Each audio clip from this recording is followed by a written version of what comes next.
over here with Diego Pacheco. How are you? How you feeling? What's up, man? I'm good. I just got to New York, fighting this Saturday at the Madison Square Garden. I feel ready. Let's just. Hey, it's a pleasure to see a California fighter coming up and is gonna perform undercard Andy Ruiz, Anthony Joshua. For the fight fans and New Yorker fighters, and of course, you guys is gonna be the attention, and people are gonna watch you on DAZN and all these big networks, which is Matchroom Boxing, Sky Sports. How you guys feeling? How you feel, as a matter of fact?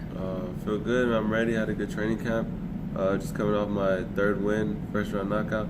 So I feel good, man. I'm ready to get in the ring again. It's actually my last 4-rounder. So I'm excited. I'm ready and ready to go to 6 rounds for my next fight. Hey, I think you're gonna put a great performance. When I say a great performance, California fighters, they are known for coming up with heat. Yeah. They bring some style that is aggressive, and I don't take nothing away from you, but definitely Saturday is gonna be an amazing fight. For this fight, how you prepare yourself? Did you spar any professional fighters? Yeah, I'm sparring. Well, my gym, we have there's a few guys where we're all like around the same age, so we're all turning pro together. We're all the same age. We fought amateur together. Now we're all turning. Not all of us, but most of us turning pro. So yeah, I'm sparring some guys at my gym who are also in camp. They're fighting soon as well. So we did camp together. We sparred together, preparing together. So I feel ready. We did everything right the way we're supposed to do it. So it should be a good outcome. It should be a good outcome.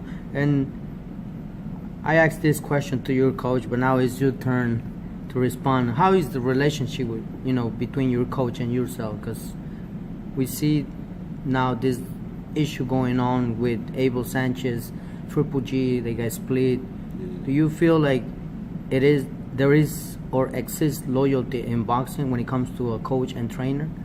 Yeah, loyalty. Or boxer? Yeah. Me and my coach, the relationship we have is he's more like family. We see each other as family. It's not just boxing. Outside of boxing, he's always looking out for me. Just when I'm hanging out, he'll just any random day, I'm not even in camp, he'll call me like, "What are you doing?" Making sure I'm good. If I need anything or stuff like that. So yeah, it's not just boxing. He's outside of boxing. We have a good relationship as well. We're together most of the time. We're always together. So yeah, we're cool. Yeah, and loyalty is everything. Well, I have to say that I respect a opinion, and when it comes to a boxer speaking like the way that you're doing right now, it's an example for other boxers. They see it, they have to build it up. First loyalty in this case when it comes to trainer and boxer, because at the end of the day, I know we need money. I know it's a vehicle. I know it's almost everything. But let's say one day if that takes it is away from us or something, someone takes it happen, God forbid. I think loyalty stays there, and that's one of the important parts that you just mentioned. When you're not training, your coach looks for you, and that's great to hear that. So it's a great example. And what was it for you to become actually a professional fighter? What's your story? You went to amateurs. Can you tell the fight fans? Yeah, well, I started boxing when I was 9 years old. My dad, I'm from South Central, so South Central, is a bad area. It's not the community isn't really, recommended to be outside or, to hang out around that area. So my dad, he put me into boxing so I could have something to do, something to distract myself and, not be outside in the streets hanging out or just be home all day after school and not doing anything. So he put me into boxing, and I ended up really liking it. I really like to fight and train.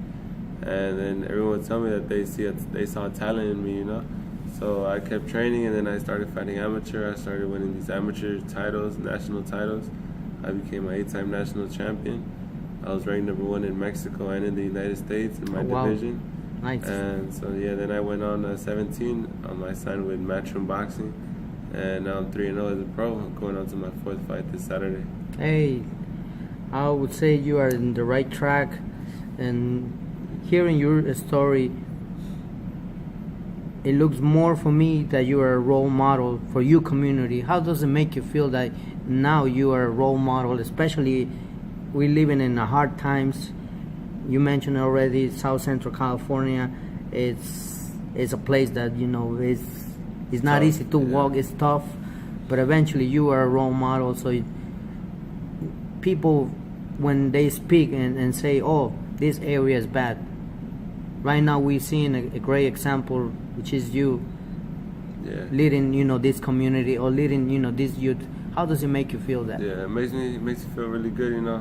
I try to tell everyone that it doesn't matter where you come from or where you grow up or stuff like that. If you really want something and you really believe in yourself, you can do whatever you want. It doesn't have to be boxing. Whatever it is that you want to do, you just have to believe in yourself and push yourself. And the key is to stay focused. Don't allow those distractions from the streets or whatever it is to distract you. Stay focused, and that's really the key. Staying focused. Hey, in my behalf, I will tell you this. Keep it going, and you are a great role model, great example for the generation that we have behind. And I just encourage you to continue and focus in your career, because I know great things will happen in your life. You are a fighter undercard from Ruiz and Anthony Joshua. How you picture this fight? Yeah, from Anthony Joshua and Ruiz.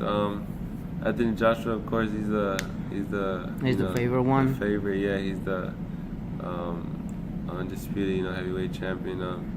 But Andy Ruiz, you can't underestimate him. I've seen his training videos. His last fight, he looked good.